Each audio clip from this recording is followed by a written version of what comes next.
Hey, everybody. If you're listening to this, you are listening to the first free hour of this episode of The Shift with Doug McKenty. If you like what you're hearing, please consider subscribing to the show in order to access the full feature-length versions of the podcast, as well as have access to the members forum, where we discuss potential topics and interviews and dive deep into the overall concept of The Shift. For only $6 a month, not only do you get the full-length episodes, but also an opportunity to co-create with me, your host, Doug McKenty, the future of the show. Go to www.theshiftnow.com or patreon.com/theshift and sign up today in order to help make the shift possible. Thanks for listening and enjoy the show.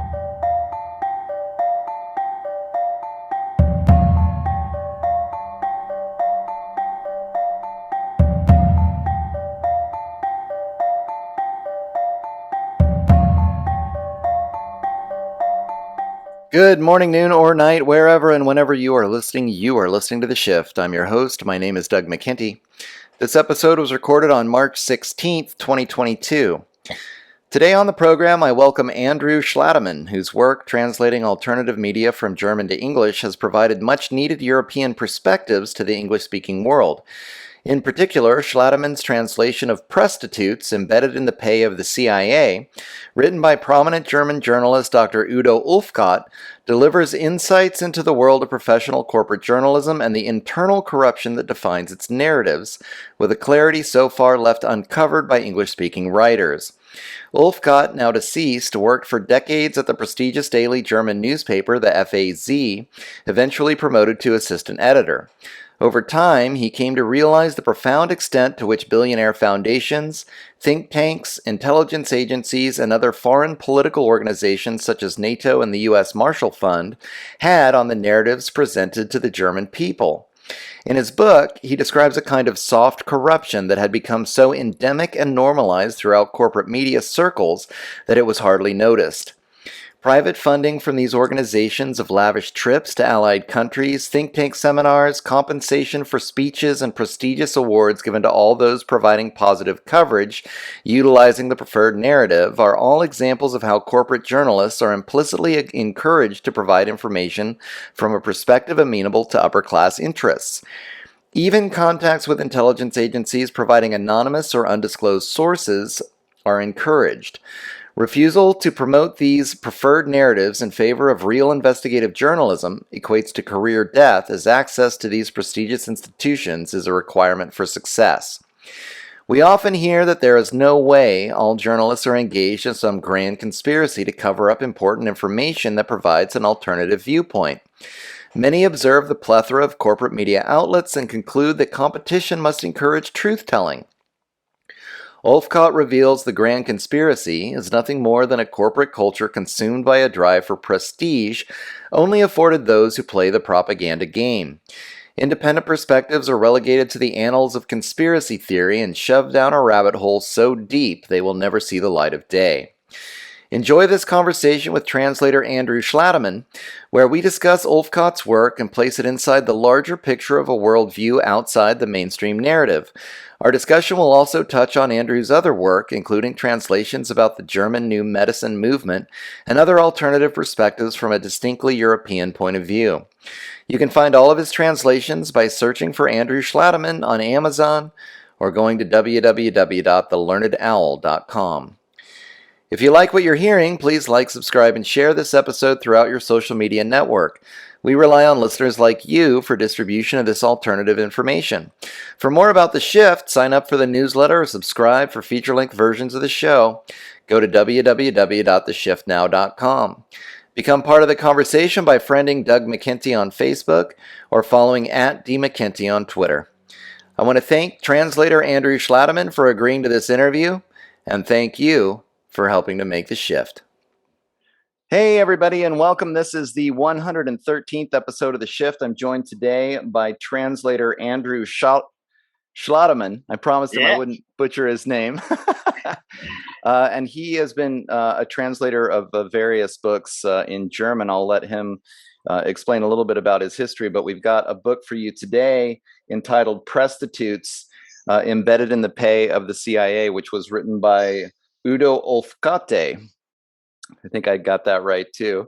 who had been a prominent member in the German media for decades before kind of having an epiphany about exactly the kind of work that he was doing. And I've been really interested in delving into this concept because here in the United States, we're so inundated with propaganda, really corporate propaganda. How else can you look at it? But how does this operate and where does this come from? And interestingly, I don't think there's a book that's this precise in the English language, but this German journalist took the time to describe how it works in Germany. I think it works very similarly here.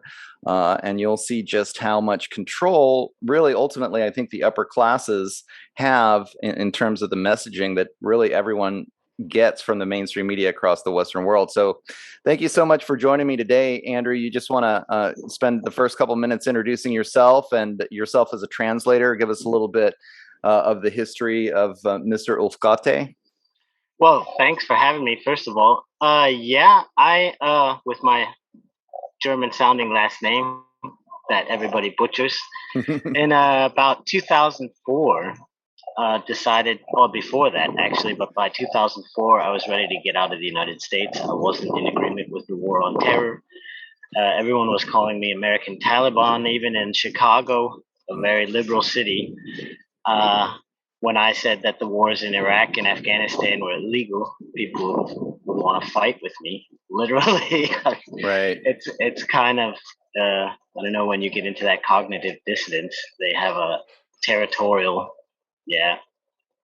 reaction, and it's like you're attacking their personality. Right. So I'd had enough.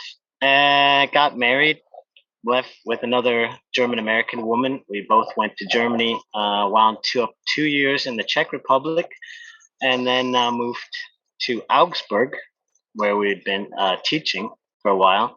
That all didn't end so well. Had kind of a ugly divorce and got through that situation. But in the situation where I'd been preparing myself to work kind of more independently from home, I'd had troubles with the global warming situation. I told the kids that you have to learn the ice hockey curve for the test, but it has nothing to do with science or reality. They didn't really like that at the international school where I was working there. So I started to take my own path and look for my own work and find interesting titles to translate and still make partially a living that way. And so I started out with some interesting work. One of the most interesting that you'd probably be interested in is a book by Christoph Klein. He's an inventor of an asthma inhaler that has actually been under injunction by the state of Bavaria and therefore then the EU for the last 25 years. And it just is something that you can actually straight down. So it saves about 50 to 60% of the medication that would then get lost in an L-shaped curve and then in your throat area when it has to do another 90-degree curve into your mouth. The European Parliament looked into it in 2012 and found that it has wasted in contributions to insurance companies over 50 billion euros since its inception and since its ban. So, I mean, just incredible amounts of corruption. And then I try and balance it out with some alternative medicine and some spirituality, so I'm not constantly dealing with corruption. Right. I hear that. Nasty all the time. So yeah, you got to keep a balance there. And then Ulfkotte, if you wanted me to go right into that, yeah, definitely. He had been at the Frankfurter Allgemeine Zeitung, so the FAZ, one of basically the newspaper of record, the New York Times of Germany. Okay. And he had been doing foreign policy and got straight from the get-go, was kind of recruited out of college to get into their foreign policy editorial section, and spent a lot of time as a war correspondent. He was in the Middle East and North Africa,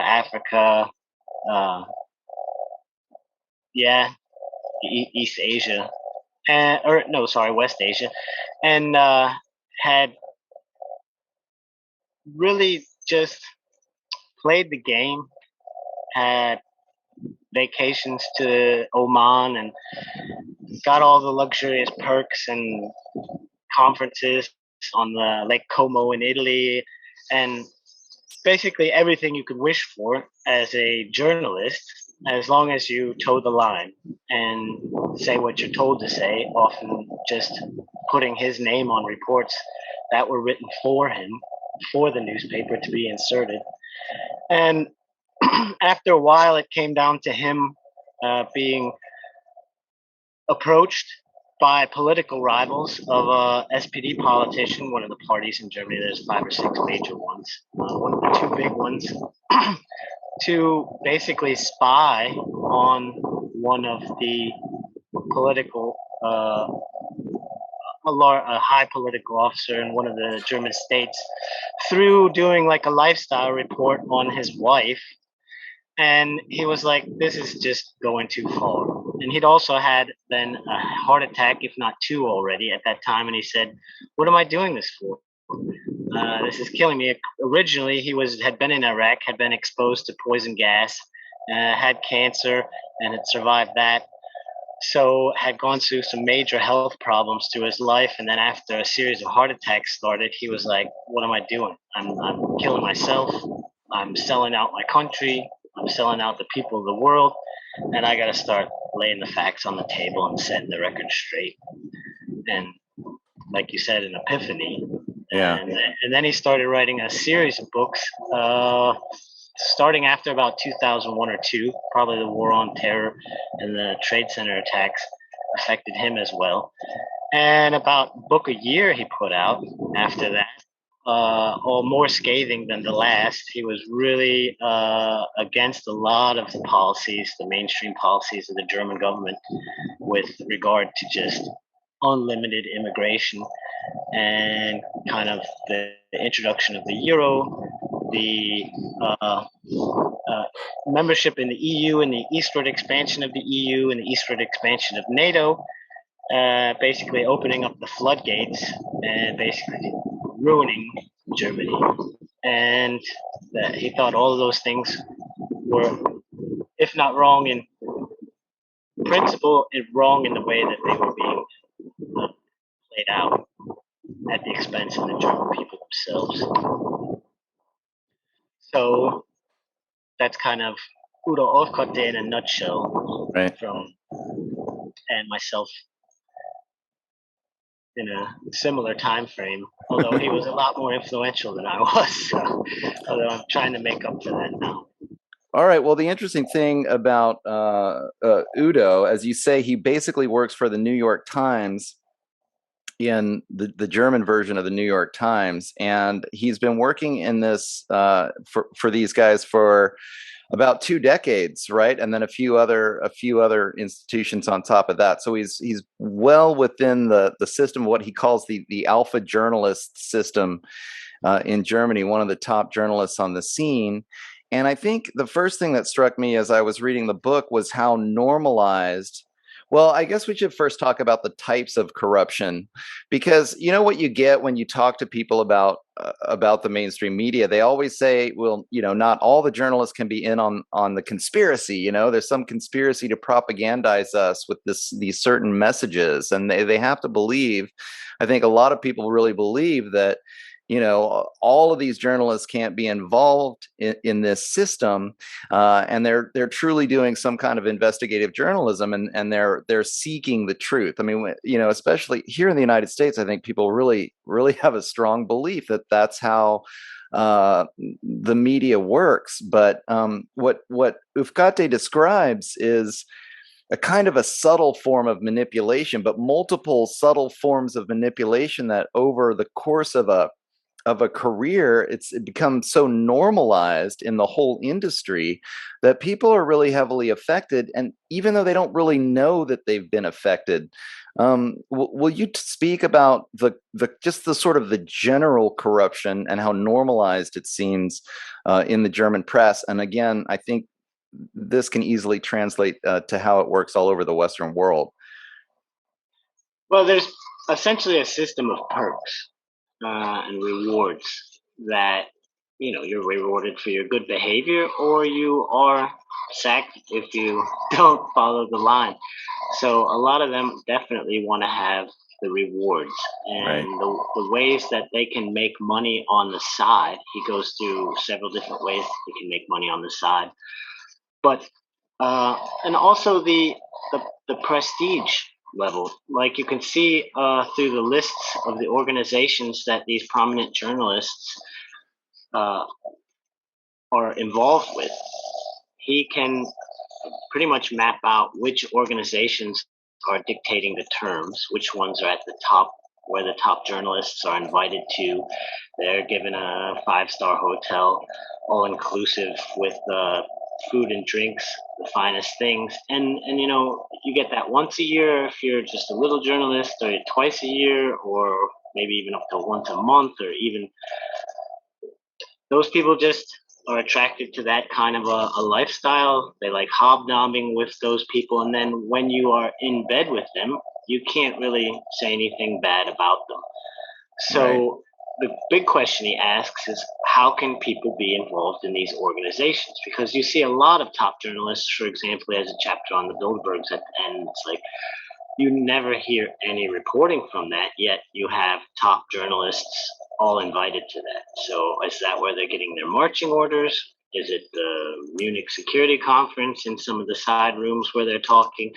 Is it the Council on Foreign Relations? Right. Is it the Atlantic Brücke or any of these other transatlantic organizations? And he also orders coming down from NATO, you could say.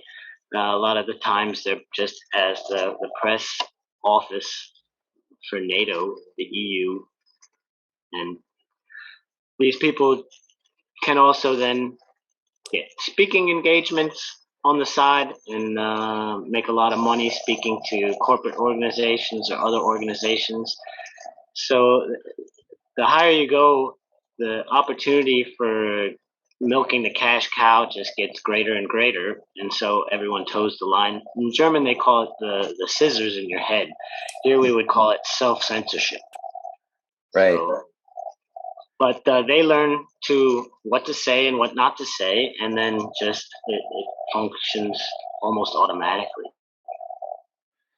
Yeah, it's just so wild. I mean, one of the things that I think he was actually getting across in the book is about how the United States has just unbelievable influence through the same organizations, basically, that we have in the United States here. We have the Atlantic Council, which is also part of the As well, German yeah. Marshall Fund, As and well, yeah. those guys were behind a lot of the narrative around Russiagate. I'm sure they're still active, of course, in what's going on. But I mean, I was tracking them in terms of the media here, and they were the principal source for a lot of all that was going on in terms of Russian collusion and Russian disinformation and all of that. And The book was published in 2014, and he was writing this obviously before then. And he still has a chapter on Russia and how Russia is demonized and yeah, how you're pushing to the east the inclusion of Bulgaria and Romania to cut off that side of the Black Sea. And then now they're moving further up right on the border. So the current events, it's no surprise when you're familiar with their goals. well, But it's not reported in the media, right? right. I mean, that's what's been so So, fascinating to me, even about the current situation in the Ukraine, is that the media, it's just amazing what they omit. And then people don't know this whole other half of the story. And now if you say it, it's called Russian propaganda or Russian right. disinformation. And it's like, wow, how can the media have this much power? And it, like, again, just to, because the book was written in Germany, what's amazing to me is to see how much, it's the European Council on Foreign Relations, but completely connected with the American Council on Foreign Relations, which is how our journalism uh, is Actually, the impacted. same organization with different Yep. branches. Yeah. Right. Right. And it shows a lot. About how much the United States still has influence in Germany so many years after the war. I mean, he I think even used the term occupation forces at one point, and it was like, Yeah, I mean, is Germany really even that independent if all of its media is, as you said, pro NATO? If the marching orders are coming from the U.S. based Council on Foreign Relations, and all of these things are coming from, the German Marshall Fund, which is U.S. based. But I don't think it's essentially an American-led organization. I think it's an internationalist, globalist, Sure. because when you get down to it, NATO is the upper level to Mm, the American military in this regard. They're trying to put everybody under this umbrella, like getting Germany subordinated to the EU and to the Euro. But once again, like Billy Bragg sang, the UK, the 51st state of America, you could consider Germany like the 52nd state of America in that right. case. They're, yeah, tied. I don't know. It's like a three-legged race, and they've Yeah. got the two legs tied together. So Well, and then you have to imagine the quantity of funding that's coming from these organizations, and that's how these organizations have this influence. He also discussed in the book, like the Rockefeller Foundation. I mean, the same right, foundations, the same organizations, and what would happen as a journalist is he gets invited to a conference.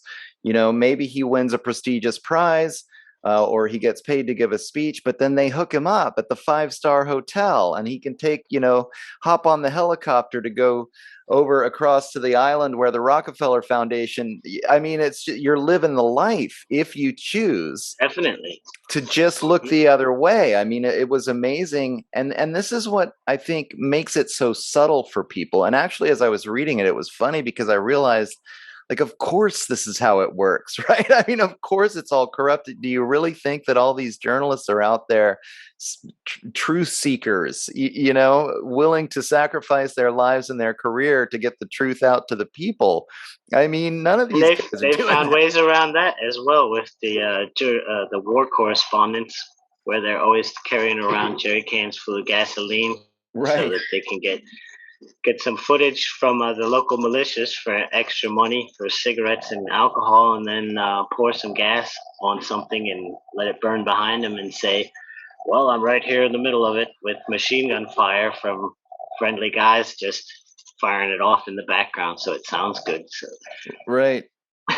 Yeah, lots of different techniques to make the job safer, more cushy, you know, and then they're definitely getting the perks.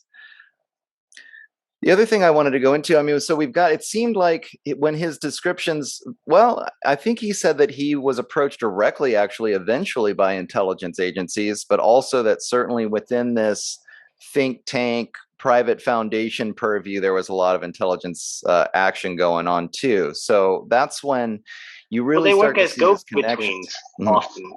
And if you're working as a foreign journalist outside of Germany, I imagine the same thing goes for the United States. Mhm. You are essentially an operative. And if you look at the Project Mockingbird and how they released, what was that, the Church Report? I'm not sure what it was back in the, how these people are essentially liaisons, if not paid, but not paid directly, obviously paid in perks, working for the intelligence services. So he has the chapter where he talks about how he was on that German dairy farm in Sudan, in the adjacent property to where Osama bin Laden was in Sudan at that time, and it was being run by the Israeli Mossad.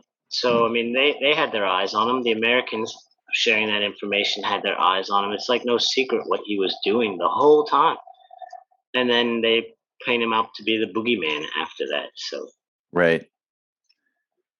Yeah. it's you wonder if those people are being also manipulated and kind of steered without themselves even knowing it by just giving them options and limiting options, and kind of like the way AI does to us with our browsing habits and Sure. trying trying to get us to do what they want us to do by influencing our range of choices and things like that. So, Well, that's what was so fascinating about it is that the behavior had become so normalized that these perks were just part of the job.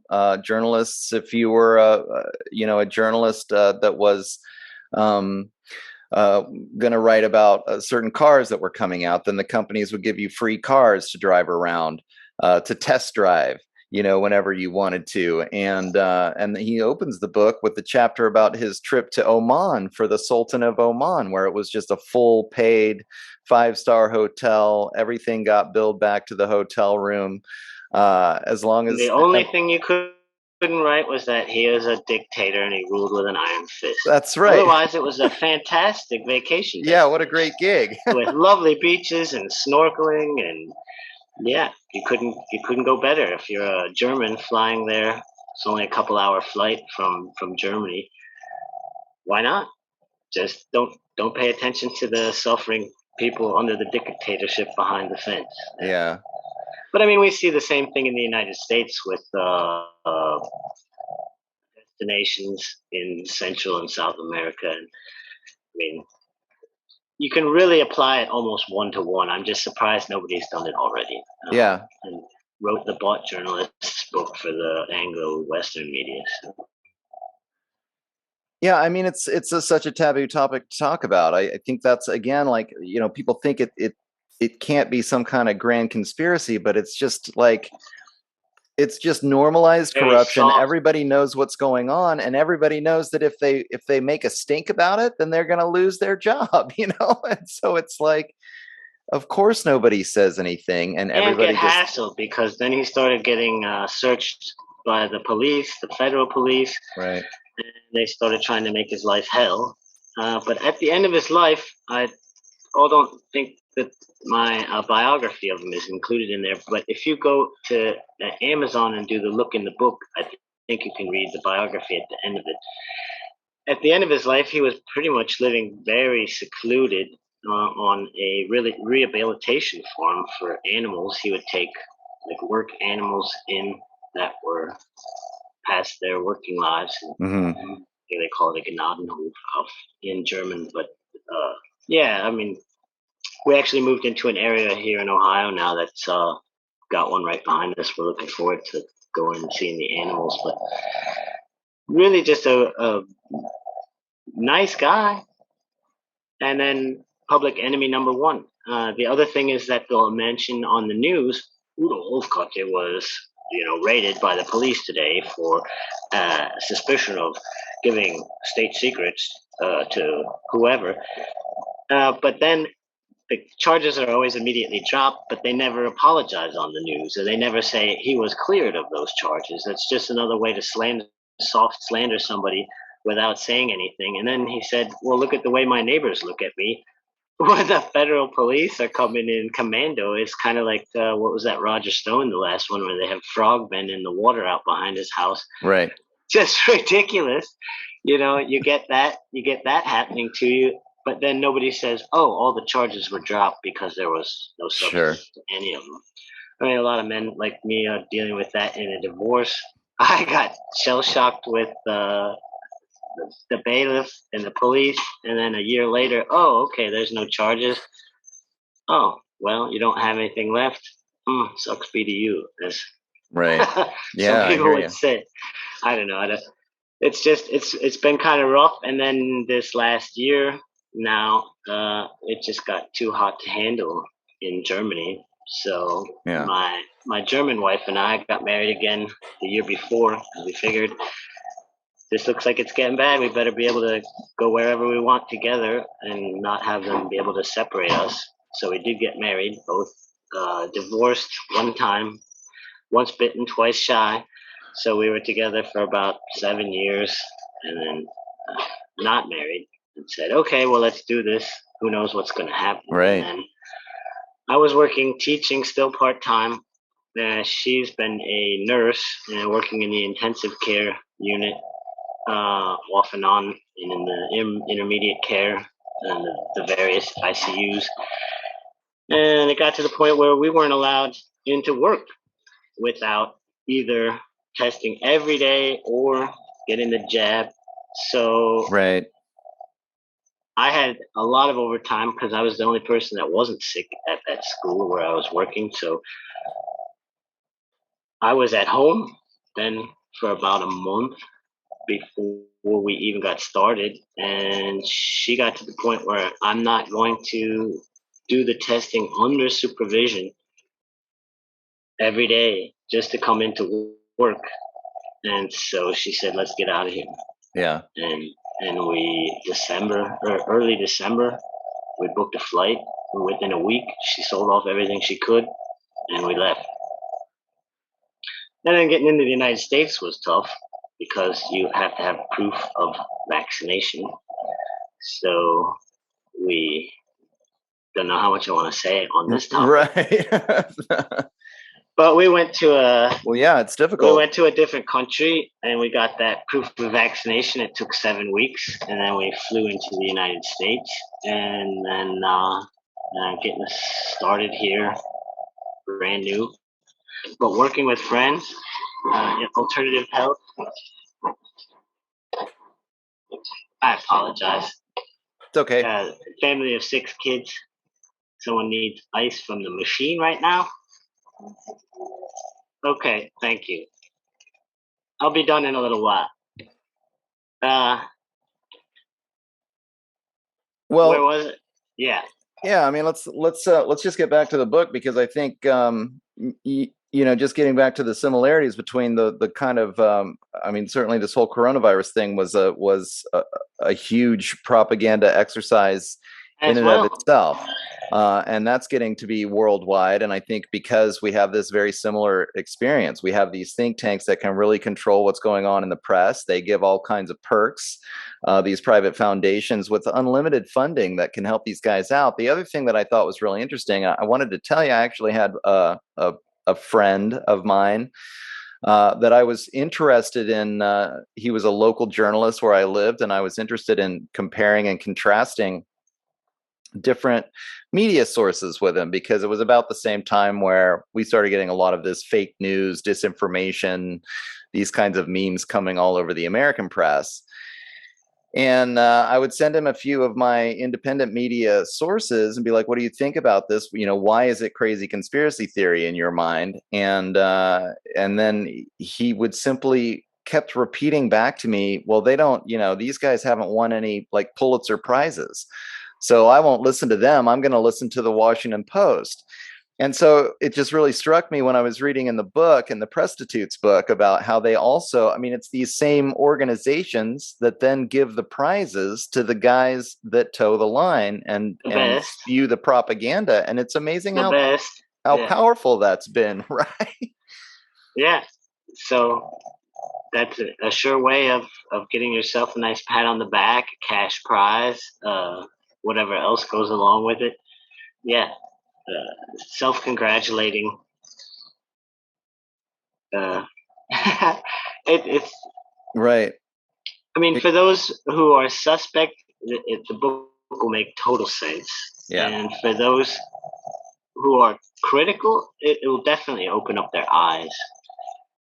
But for those of us who know, it's kind of like, yeah, that's a no-brainer. It's just, Right. why didn't I think of that, or why didn't I write that?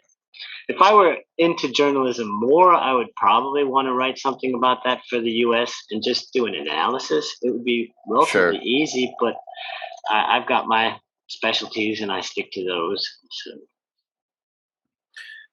Yeah, I mean, clearly, when you read the book, it becomes so obvious that this is how the press is so easily swayed in the corporate press. I mean, the perks are all over the place. Again, as long as you toe the line, the and then the ties with the think tanks, the wealthiest, most funded think tanks, and then the intelligence agencies. It just all boils down to like an abject corruption of the entire journalistic scene. And is so obvious when you're reading the book. I mean, that's the thing. I mean, I've actually spent, I mean, I spent a lot of time comparing and contrasting news sources and trying to figure out, which ones had the best primary source material and which ones were creating a narrative that made sense out of the primary source material. And when you read this book, you realize I didn't have to do all of that. It's so clear that these guys are part of this money stream. And so they say what the guys with the money want them to say. And it's that simple.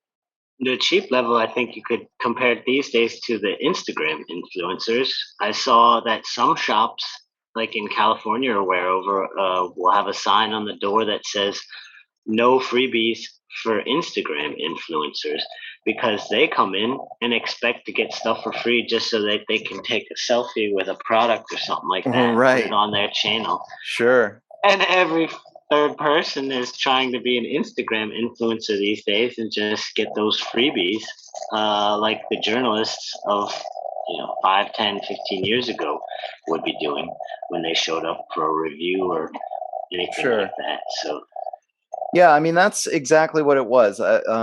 He gets a lot into how real journalism is basically conflated with public relations, yeah, and that's actually how it really. it's been outsourced these Right. days now, also to public relations firms, like we saw from what was it, Hill and Knowlton for the Iraqi incubator or the Kuwaiti incubator babies, Sure.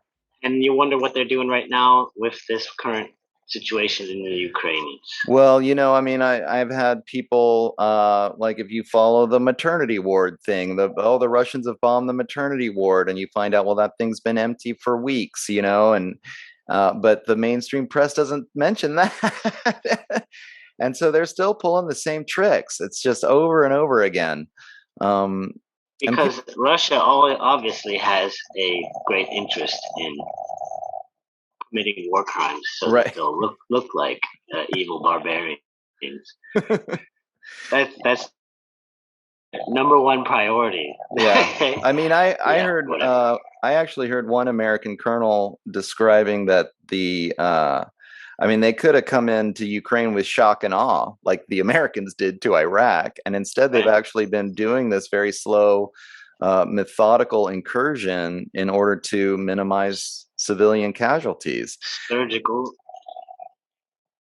And they're going after the military installations, which of course have been built up by the US and NATO over the last 5 years. So it's like, but you don't hear that in the press. They're not even No. giving that. And I think that's how you got to know the red flags. Uh, is just that when you're not really given even the other side of the argument, instead the other side is just demonized. And this is happening more and more and more, and it's just shutting down all conversation. Like you're not allowed to have a different opinion than somebody else without being accused of being Russian propagandist. Although, are you seeing more and more people waking up? I know that we probably got a filter where we are among friends who Right. are aware of things and have a pretty balanced view of what's going on. Do you see? I mean, I hope it's a generational thing. In the process of getting back here, I spent some time in my parents' home, and Uh-huh. my father's starting to suffer from dementia, so he's a lot of work. And my mom has the radio on or the TV news on all the time. She said, "Oh, I just like to hear someone who makes sense when they talk." Because my dad's, looking for his marbles all day long. Sure. He's lost them all over, and I think it was similar to that before, and it's just that that's her comfort. And then I can't even begin to say anything contrary to the narrative, where my mother will take it as an identity conflict and really Right. react angrily towards me as if I had been like, attacking her physically. So I just learned very quickly to leave well enough alone, not say anything, try and avoid uh, having to listen to that, because then it's the pharmaceutical commercials. In between everything, it's like every 5 minutes you get pharmaceutical commercials, and it's like side effects, could be death, kidney failure, Yeah, yeah. and you're like, how can you How can you subject not see? yourself to that all day long? Right. And how can you not see that the commercials are paying for the news? So As the well, news isn't going to say anything bad about the pharmaceutical companies ever, no, you as know? well. I mean, that's just it. I mean, it is a big PR industry, and that's really all that it is. And people you just need to, it really, it's about just being able to wake up and see. I mean, when I read the book, the Presstitutes book, it was like, oh yeah, of course, this is how it works. Like there's no doubt. And it's been normalized. It really is a psychological thing. That's what was so interesting about Ulfkotte, because he worked in it for decades thinking this is just how the business is, and I'm a successful person. I'm an alpha journalist in this scene, and I've made it in my career. Until one day, it was just like the veil gets pushed aside, and he can just see it for what it is. And the thing is corrupt through and through. There's no actual policy discussions between two sides unless they're within a certain window of being allowed to discuss things. And you've got to push ultimately the American line or the NATO line or the Bilderberg line. I mean, it was really interesting to hear him talk about the euro, because as an American, that's not a big thing over here. That wasn't something that we had to deal with. But the push that it must have taken for these guys, these upper class elite guys, to push the European countries into not just into the EU, but to start using the European currency must have been huge. And he just talks about it as complete propaganda paid for by the government. Even, I mean, they barely even hide it when you look at it. And they had to push and push and push because not a lot of Germans wanted to switch currencies. And so anyone. yeah, They had the strongest currency in Europe, and it was the beginning of the end of the German economy. yeah, Because after that, although if you see how they're racing to inflate the currencies on both sides of the Atlantic, you saw points where the was $1.60 to the euro. And then the Europeans couldn't sell their things as easily to the big American market. sure. And so it basically became a competition to see who could devalue their currency the fastest. And in Europe, it was, oh, well, it's because of the Greeks, or oh, it's because of the Portuguese, or the Italians, or the Spanish. And so they're always pushing the blame on somebody. And meanwhile, they're just bleeding the German economy dry, bailing out all these countries for probably intentional mismanagement and Yeah, corruption, and siphoning off all of the money on the side. And it's getting bad. I mean, we talk about gas prices here. It's just got up over $4 in Ohio, and some places over $5. It just got up over $10 a gallon in Germany, and wow, that's then a nighttime autobahn price, but probably around 9. It was around 6, getting up to 7 when we left. right, And then now with this, because they do get a lot of their energy from Russia, and if they have to go with these sanctions, that's like suicide. yeah, It's ridiculous. Where's it going to come from? yeah, The wind and the solar.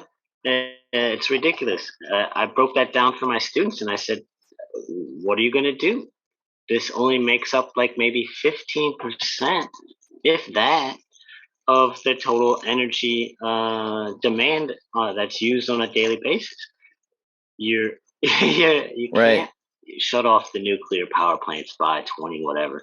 You can't divest from coal and oil. Your country would stop functioning. yeah, And the kids are like, "Oh, Fridays for future. Let's shut it all down right now." And you think to yourself, right, what are they teaching these kids? It's just dysfunctional.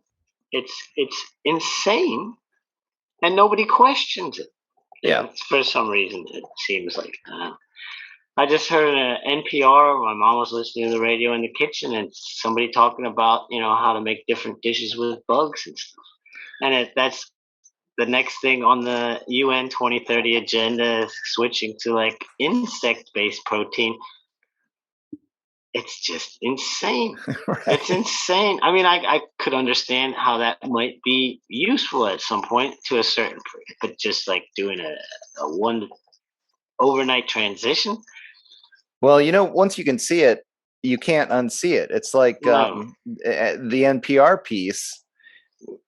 If you're in the know, you know that they're pushing this stuff, and then you Ah, start to see it bubble in the mainstream every day, media, and you're every like, day. oh, and then it trickles into our consciousness, and then when they want to implement it, they'll push it super hard. It'll be all over the news cycle for weeks or months, and then And it'll you have disappear. NPCs, then just spews out of their subconscious mind, because it's Yeah, then over and over and over and over again. Just browbeating people with this propaganda Yeah. that it becomes second nature to them.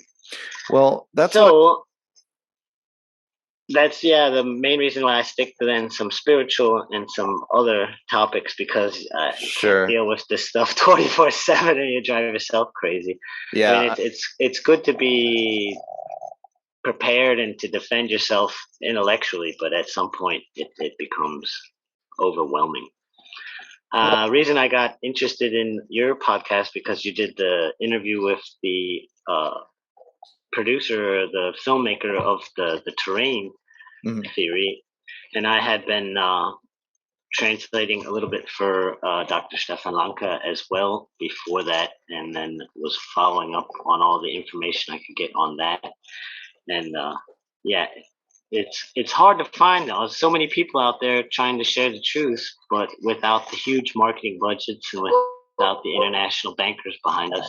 Right. Yeah, you gotta do your work and get out there and find those things. Well, So you know, thanks to you for getting out the word as far as you can. yeah, you bet. I mean, we do what we can, right? But another thing that I find fascinating is how people are influenced by the production value. Like these guys, it looks flashy, it looks great. They must be telling me the truth, like no, they have to make it look flashy because they are lying to you, and if they don't, then you won't fall for it. You think it's ridiculous, yeah. Yeah, yeah. Yeah, I mean, I think it's the biggest problem that we're having in the world today is the fact that way too many people. It's almost interesting to me. I guess maybe it's the same way in Germany, in the Western world, where people truly believe that they have some kind of a free press and that they're getting the truth from this press, to the point where, as you describe, it causes this cognitive dissonance if they hear something else. Well, if something else is true, then it would have been on my news show. It would have been on my NPR. So if they don't say it on NPR, it can't be true, and they just can't get past that. And it's like, then to try to convince them that this whole thing has been funded. I mean, you can look at the people who fund NPR. It's all the same private foundations that we've been talking about. I mean, Right? it's like you can just look at it, like just like you can watch the commercials in between the CNN spots and go, that's why they don't say anything bad about the Pfizer vaccine, right? Because Hmm. they're getting millions of dollars from Pfizer. They're not going to say anything. And it just amazes me that people can't put two and two together. It seems like almost like in China, or for that matter, even in Russia, people don't trust the news that much. They know it's propaganda, I mean, and it's It was fascinating. interesting to see the difference between the East Germans and the West Germans when it Uh, came to Corona, and then also this Ukraine situation, because the East Germans were like, "We've been through this before. You right. know, That's why, interesting, actually. That's why, interesting. why are you going along with this? Yeah. This is the wrong way, and it ended badly." And everyone tells, "Hey, yeah, this is what we got to do," and they are so organized and so, you'd say, beholden to authority. I don't know. I think maybe it's a morphic resonance that the Germanic people have in that regard. Hmm. But they definitely need a rubber stamp on everything that they do. They need permission for everything. The thought of American style freedoms is practically foreign. Being a sovereign individual with inalienable rights, Right. and that's trying to erode that here too as well. You need a permit to do this and a permit to do that, and it's basically buying your rights back from the government. Yeah. Uh, Well, you had an episode on that more recently. I haven't had a chance to catch up very much, getting up to speed here. So doing some construction and some landscaping just to right. get started. Well, that was the thing for me about the coronavirus situation, was how much I realized how few people in the United States any longer really care about individual rights, because clearly the foundational right is that you have the right to choose what you put into your own body. And the fact that anyone would be behind a mandate of a medical uh, procedure of any kind, anything that's that intrusive, without thinking to themselves that a human being has the right to choose whether or not they want that medical procedure. I mean, that's crossing a huge line. And yet And Americans didn't even have a that's conversation about that. Like, it the was reason like, that my last three translations were to get the most prominent corona critical information out in a summary form, because you're allowed to summarize like nonfiction as long as you don't make it too detailed. Hmm. So I've been doing summary translations of Dr. Sucharit Bhakti and Wolfgang Vodog, and then the Lanka and Ursula Stoll book. But they had a problem with that, so they made me take it down. So hopefully we'll get to some arrangement in the near future.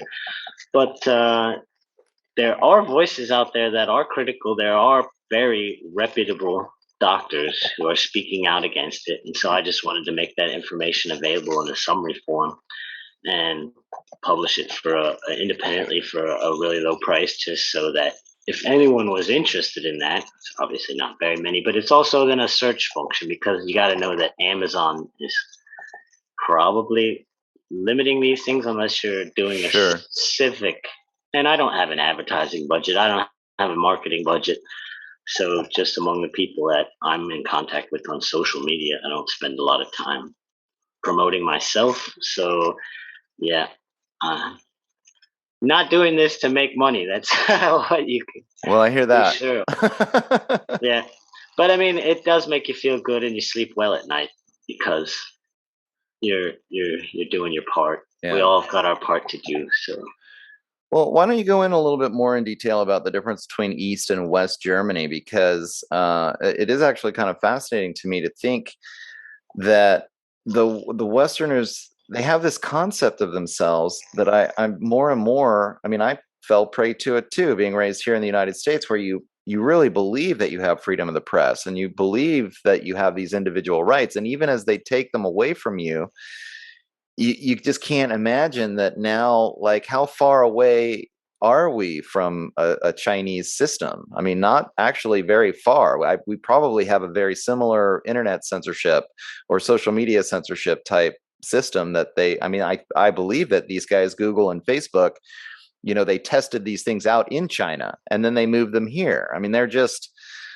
moving this stuff here, and people aren't complaining about it. I mean, they're going with it. And much like as Ufkate describes in Germany, the mainstream media can literally just, they used to call it, I think, the Grand Wurlitzer. They can just blast it out, and everybody kind of absorbs this information, and it becomes the minority view, or the majority view. Or even if it doesn't become the majority view, people believe it's the majority view, right? I mean, that's another thing yeah, that's kind of interesting. It was interesting to me about coronavirus, like how many people really are falling for all of this. How many people want this? Is it even a majority? But you hear it all over the news.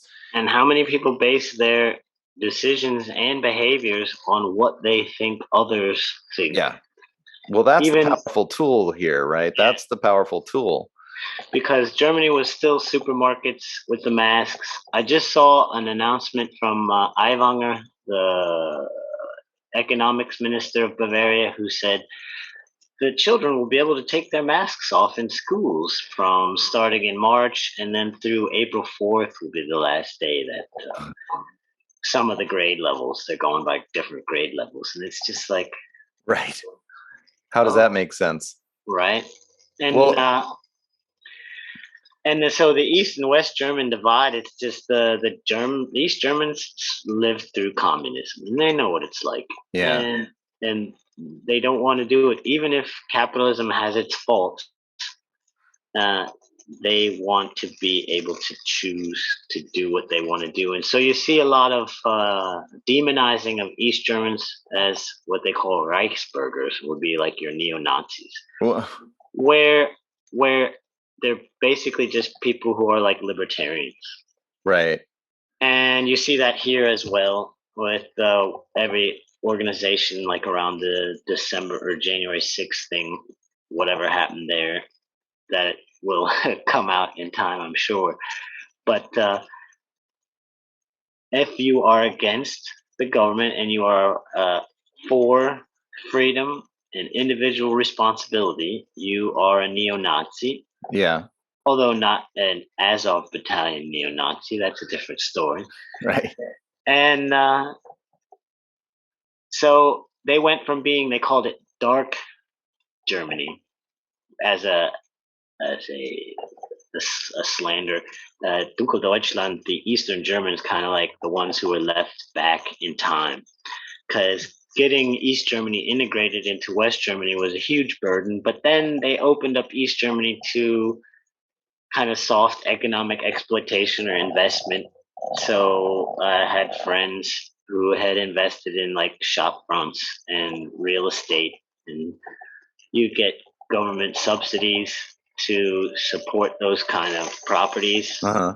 And other people who bought forests in Brandenburg and things like that. So they basically got sold out. I know in other Eastern European countries like the Czech Republic, for example, where I lived for a couple of years, they didn't allow any foreign ownership of anything unless it was like from a corporation that had a Czech as the CEO.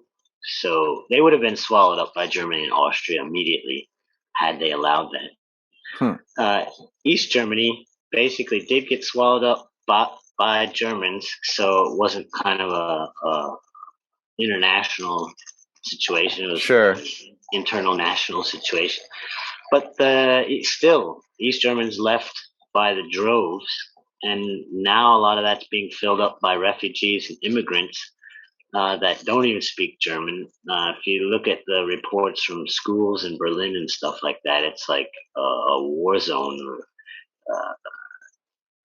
And then Ulfkotte also, in some of his later books, talked about that. And he also published an internal map of flashpoints in Germany and where they're expecting like riots and civil unrest from these huge minority population centers, not because it's inherently the way these people are in a racist way, but it's just like when you are invited to a country and then all you get is like a welfare check, you're going to be unsatisfied with your life. And if you can't integrate quickly and you kind of build like a pocket, then you see lots of organized crime, and from boogie stuff to the big or old stuff like with they say the Italian mafia and the Russians, and but if you look at it, you also have then like an American organized crime syndicate that's operating above board with all the money. Yeah.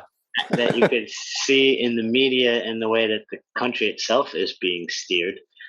So I mean, it all functions from higher levels down to lower levels, and you have your good guys that are doing the white collar crime and your bad guys who are doing the blue collar crime, and they've got their scapegoats. My wife, in fact, is East German. She, as soon as she got a chance to go study, she did her nurse training uh, in northern Bavaria, in like the Hof area, I think it was, and then went down and did her residency, like internship at in down in the southeast with that Eagle's Nest area. I forget what it's called at the moment. That really nice part that you see from the movies, and then into the Augsburg area, also Western Germany, Bavaria, and now the hospitals can't even keep up. If they're not closing them, they're bringing in people from Romania, from Bulgaria, from Italy to meet demand. Because I was surprised when she told me, because I finally asked her, how much money do you make? And she told me, and I was like, that's not much more than like a waiter or a waitress or something. Oh, wow. And so they really do the dirty work and hardly make any money, but she does it out of passion and out of her need or a want, her desire to help other people. But then as I got talking with her and my information that I have on alternative medicine and the way the pharmaceutical industry operates, she kept thinking, am I really helping people? Right. Am I doing the right thing here? Am I just basically doing the dirty work for the pharma industry and cleaning up their mess?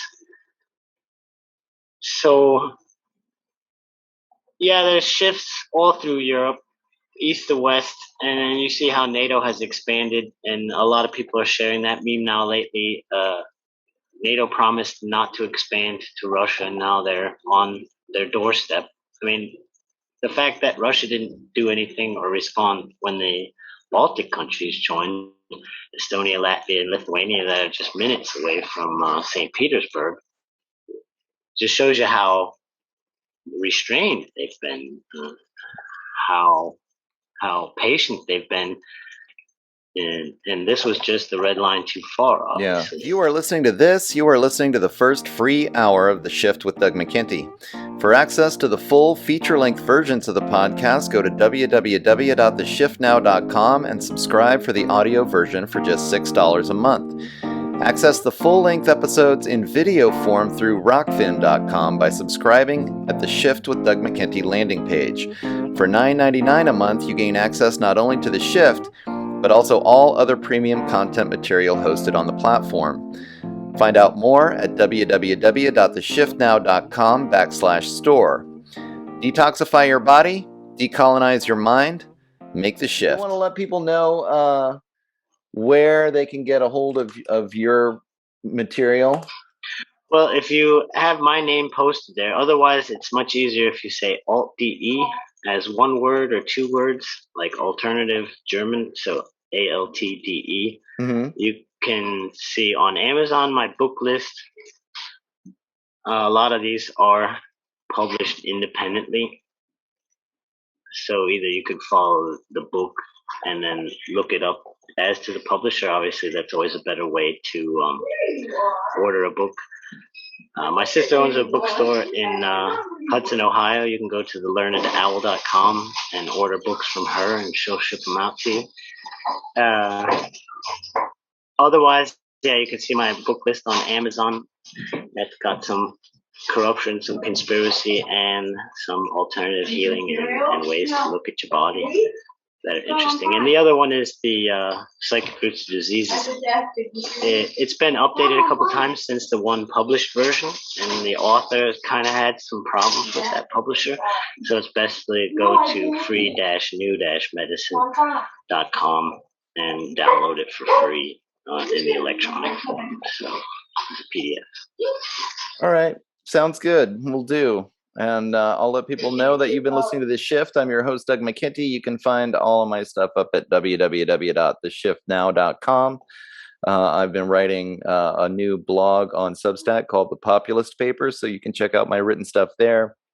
And you can find me at Doug McKenty on Facebook and at D McKenty on Twitter. I'm also on a lot of other social media sites, but those two are the ones that I check the most often.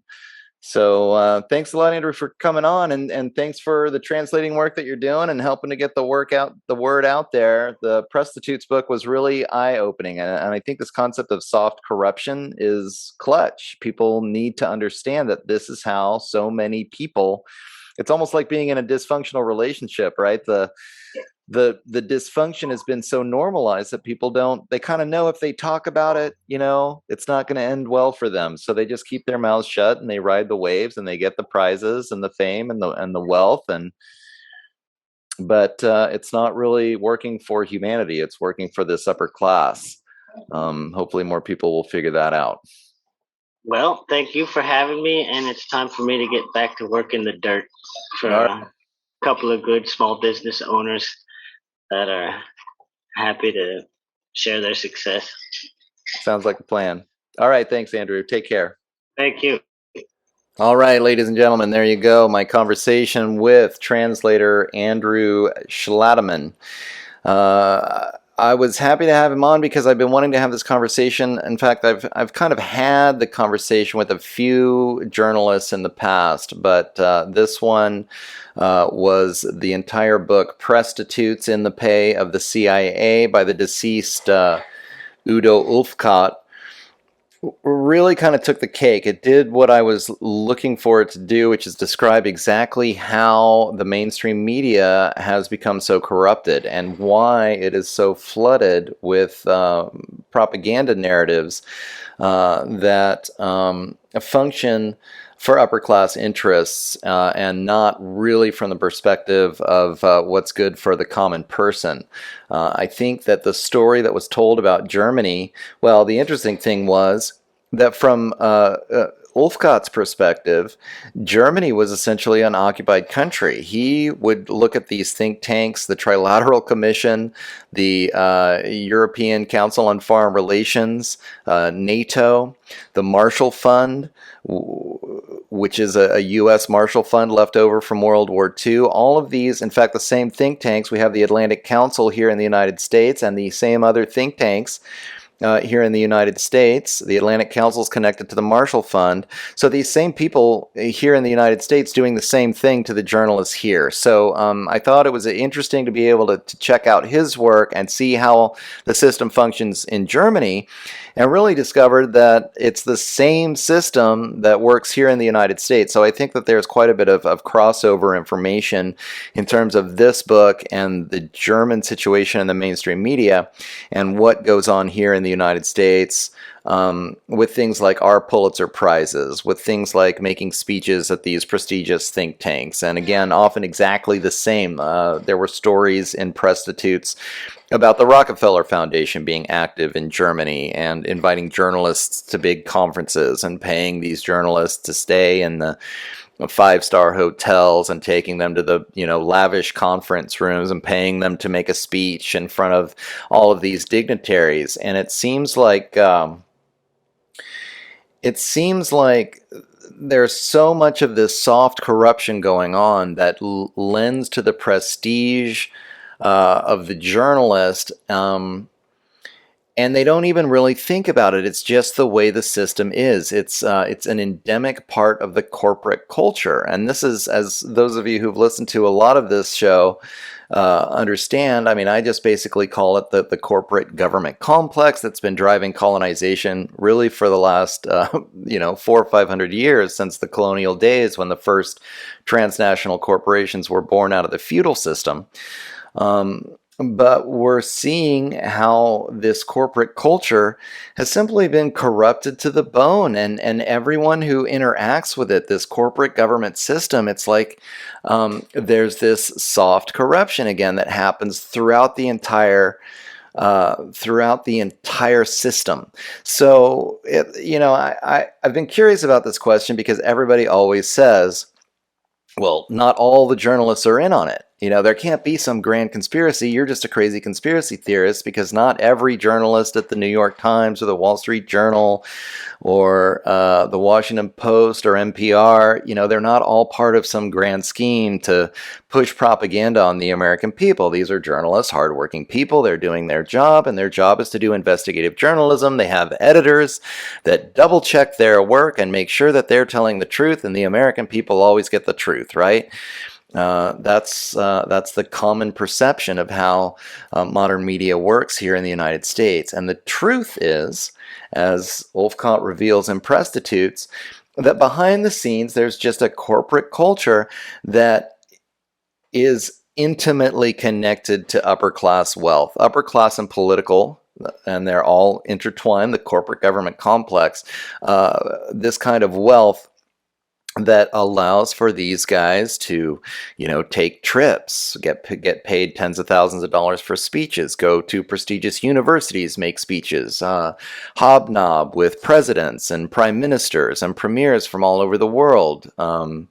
They're given trips to foreign countries to theoretically report on what it's like in these other countries, but they're paid for by the emir or the prince or the king, and of course positive coverage is simply expected out of the deal. And if you don't give positive coverage, if you don't give the narrative that is being presented by the Council on Foreign Relations or NATO or these prestigious organizations, the Rockefeller Foundation, if you decide to disagree, then you're simply not going to keep your job, and everybody understands that. It's implicit in the whole scene, and it's just that most people go along to get along. And when your boss and your boss's boss and everybody up on the higher ups on the ladder are going along, and making this happen. And they're excited when you get invited to these think tanks to make a speech, and they're excited when you earn a Pulitzer Prize for reporting the narrative that you've been told you need to report, right?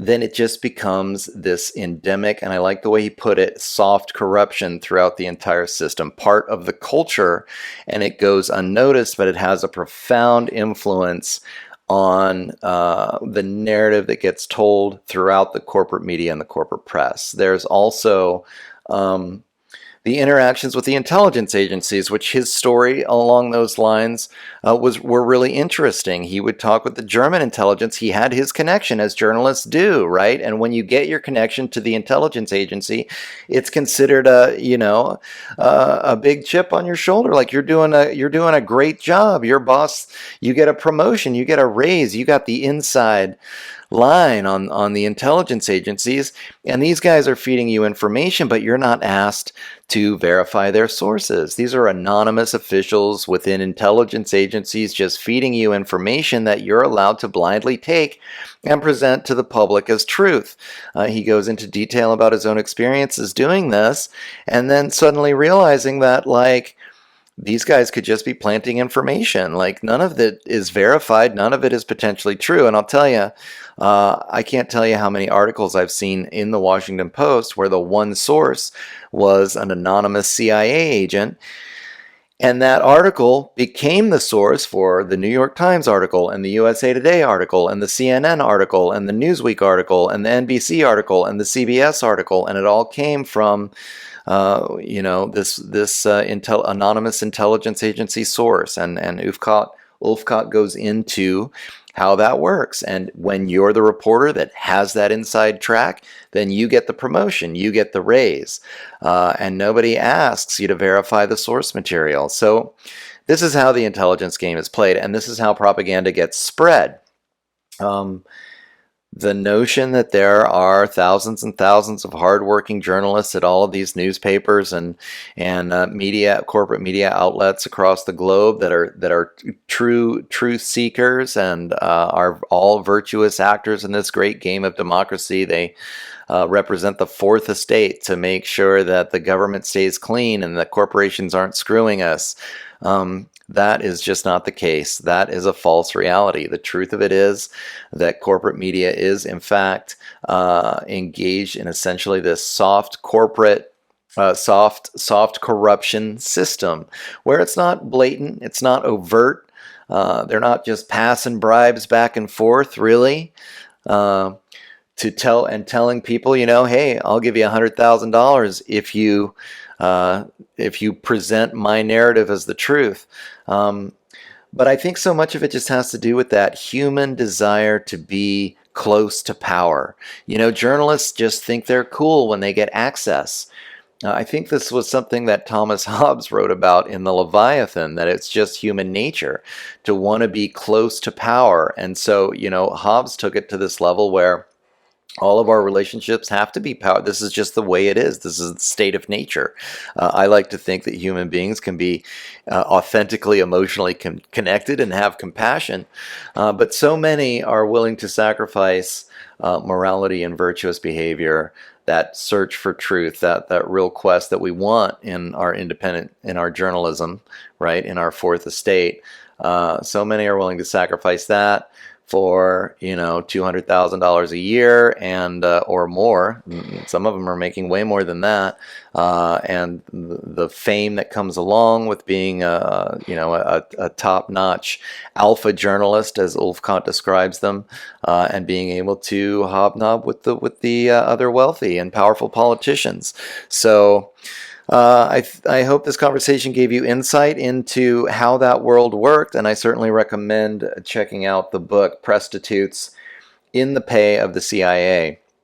It was also just interesting talking to Andrew because, he has actually sacrificed a lot out of his own life. He could be making great money as a German translator, and he's chosen to translate a lot of this alternative media, which has put him in a bit of a bind, just like so many of us who have an alternative perspective to the corporate the corporate narrative, and we get relegated to certain corners of the internet where we try to express our own truths. But it's an uphill battle, and Andrew's fighting it. So I was happy to have him on. He's got multiple other books. You can find him at Amazon at amazon.com/Andrew Schlademan. He's got a lot of books, multiple books from the German, and he talks a lot about this German New Medicine movement, which I hadn't really been super familiar with, but another alternative medicine modality that he was pretty excited about, and so I wanted to take the time to promote that. Again, if you go to amazon.com/Andrew Schlademan, you'll be able to find all of his work there and check it out. So thanks everybody for watching this one. You can find, as always, all of my stuff at www.theshiftnow.com. Sign up for the newsletter, subscribe for the feature-length versions of each episode. I've also been writing a blog at The Populist Papers on Substack, so you can just look up Substack, The Populist Papers, you'll find it. You'll find everything there. It's also, that information is at the top of the homepage, so if you go to theshiftnow.com, you'll find the link right there to the blog. And I basically generally tell people to go check out Doug McKenty. You can friend me on Facebook, Doug McKenty on Facebook. I am at DMcKenty on Twitter. And you can find the Shifts with Doug McKenty on YouTube, Odyssey, and Rockfin. Really promoting Rockfin these days because that's the free speech platform that gets the most traction. So if you haven't, check out rockfin.com. You can find the Shifts with Doug McKenty there. All right, next week I'm going to talk with historian Jenny Kirby. Another conversation that I've been wanting to have. Really what we're going to talk about is how to do good research. In her case, it's good history research, but when you're on the internet and you're flooded with information and misinformation and propaganda everywhere, how do you check those primary, secondary, tertiary sources? How do you make sure that what you're looking up is actually a decent narrative, something that conforms to the truth as best we can figure it out, sitting at home in front of our computers, right? So thanks everybody for listening, and I hope that you'll catch the show again next week. All right, take care.